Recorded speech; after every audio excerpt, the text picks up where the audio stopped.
Então, gente, mais uma questão para vocês aí de Ciências da Natureza, beleza? Vamos lá então, canal do YouTube Enem por Matheus Prado, você encontra essa e muitas outras questões.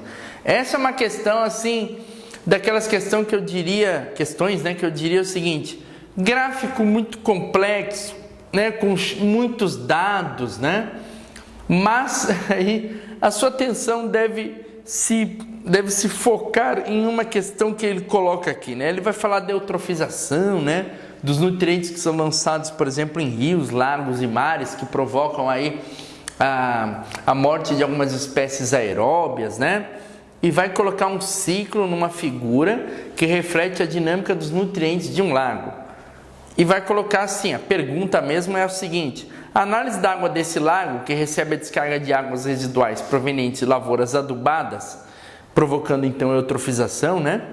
Revelou as concentrações de elementos carbono, 21,2 mol por litro, nitrogênio, 1,2 mol por litro e fósforo, 0,2 mol por litro. Tá aqui, né? Os dados, então, essas concentrações, essas proporções, né? Entre carbono, nitrogênio e fósforo, em mol por litro, né?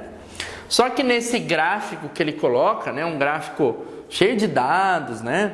Poderia confundir o aluno. Ele coloca aqui que a proporção de carbono, nitrogênio e fósforo, né, para algas e organismos fixadores é de 106 para 16 para 1, né, que é o que é assimilado aí por algas, por exemplo.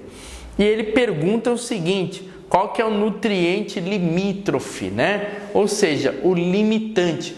O limitante é aquele que está numa concentração que é menor do que a exigida pela fixação aí das algas. A proporção de fixação é 106 para 16 para 1, né? Então, por exemplo, a quantidade de nitrogênio tem que ser aproximadamente 16 vezes maior que a de fósforo e a de carbono aproximadamente aí 7 vezes, 6 vezes e meia maior que a de nitrogênio.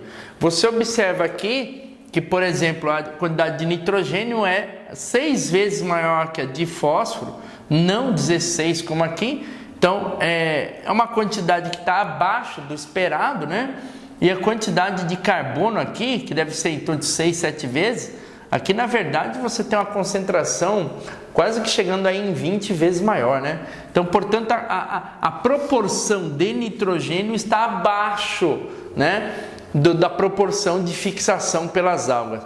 Portanto, ele é o limitante, né? Ele é o que está em quantidade aí abaixo do esperado, né, pela fixação. Portanto, ó, resposta aí, letra B para essa questão, nitrogênio como limítrofe, ok? Vai lá no www.guienem.org.br que você encontra essa questão e muitas outras aí no nosso material.